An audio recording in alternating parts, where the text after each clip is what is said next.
Hello दोस्तों, इस YouTube channel पर आपका स्वागत है। मेरी दूसरी क्लास है। पहले मैंने बीए फोर्थ सेमेस्टर की एजुकेशन की फर्स्ट क्लास बनाई थी। अब है बीए सेकंड सेमेस्टर की जियोग्राफी की। सब टॉपिक है ह्यूमन जियोग्राफी। इसमें इम्पोर्टेंट क्वेश्चन कराए जाएंगे। पहले शुरू करने से पहले प्लीज़ लाइक एंड सब्सक्राइब कर दें। क्वेश्चन नंबर 1 है, यह 99% ज़रूर आएंगे। ये बहुत ही ज़्यादा इम्पोर्टेंट क्वेश्चन है। प्रवास क्या है?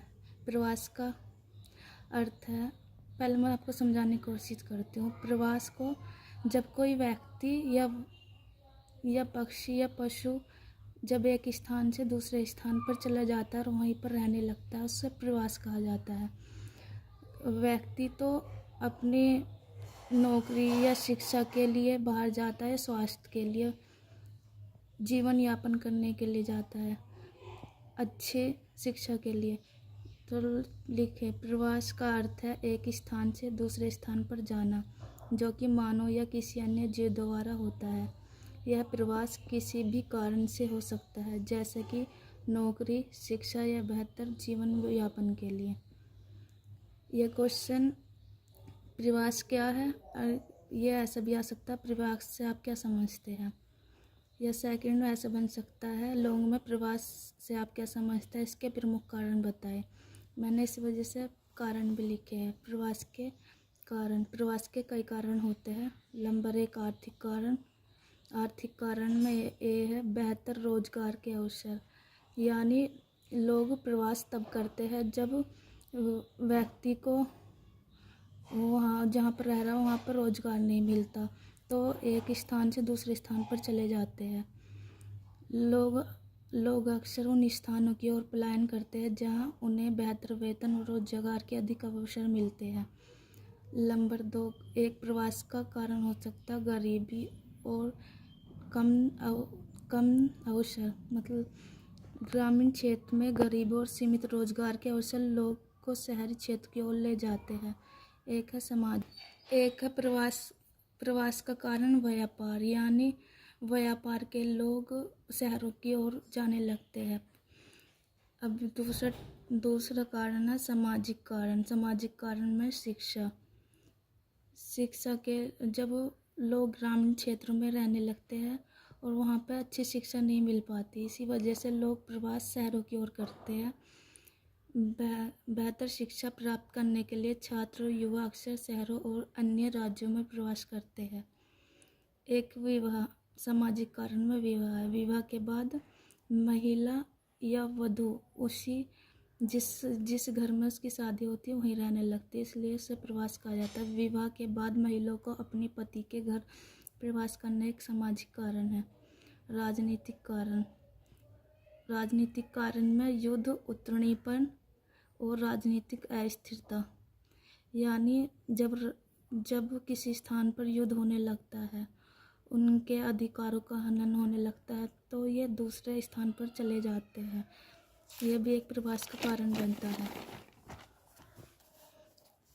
एक पर्यावरण कारण में है प्राकृतिक आपदा। यानी जब कोई स्थान पर बाढ़, सूखा, भूकंप, भूस्खलन और सुनामी आ जाते हैं, तो वो स्थान रहने लायक नहीं रहता, इसलिए लोग दूसरे स्थान पर विस्थापित होने लगते हैं। बाढ़, सूखा, भूकंप, भूस्खलन और अन्य प्राकृतिक आपदा लोग को विस्थापित कर सकती है।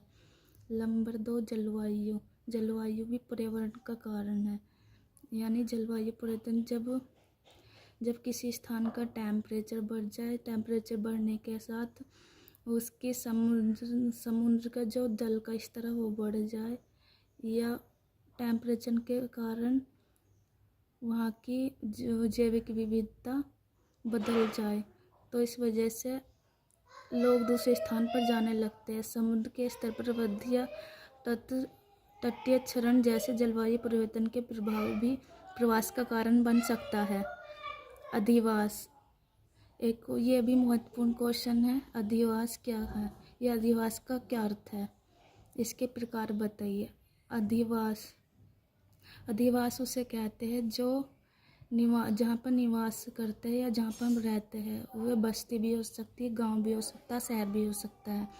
अधिवास का अर्थ है निवास या बस्ती एक ऐसा स्थान होता है जहाँ लोग स्थायी या अस्थायी रूप से निवास करते हैं, यानी वहाँ पर जो रहने लगते हैं उसे स्थायी कहेंगे, या जो थोड़े दिनों या साल 2 साल के लिए कह जाते हैं उन्हें अस्थायी कहेंगे।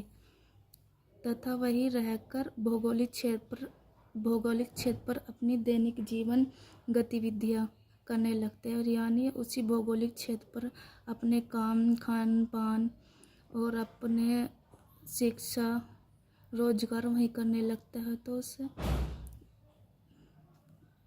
सामाजिक संबंध बनाना आदि इसी को संचालित करता है। उदाहरण के लिए चाहे वह गांव हो या शहर या कोई अन्य प्रकार की बस्ती। इसके प्रकार नगरीय अधिवास है। नगरीय अधिवास में जहाँ लोग गैर प्राथमिक गतिविधि करते हैं, यानी तृतीयक कार्य करते हैं। तृतीयक कार्य में जो लोग शहरों में अपनी सेवाएं देते हैं, जैसे डॉक्टर की, व्यापार करना, शिक्षा में सेवा देना, ये नगरीय अधिवास में आते हैं। नगरीय अधिवास में वे बसते हैं जहाँ लोग अपनी गैर प्राथमिक गतिविधियाँ करते हैं, जैसे उद्योग, व्यापार, शिक्षा, स्वास्थ्य और अन्य सेवाएं में कार्यरत होते हैं। ग्रामीण अधिवास वे बसते हैं जो प्राथमिक कार्य पर निर्भर करती है, जैसे मछली पालन, पशुपालन, कृषि, वाणिज्य। ये प्राथमिक कार्य होता है। वे बस्ते हैं जो मुख्य रूप से कृषि, पशुपालन, मछली पालन तथा वाणिज्य और अन्य प्राथमिक गतिविधियों पर निर्भर होती है। आज के लिए इतना। कल इसके अगली इम्पोर्टेंट वीडियो आएंगी। प्लीज़ सब्सक्राइब, लाइक और कमेंट में करके बताइए कैसे लगी।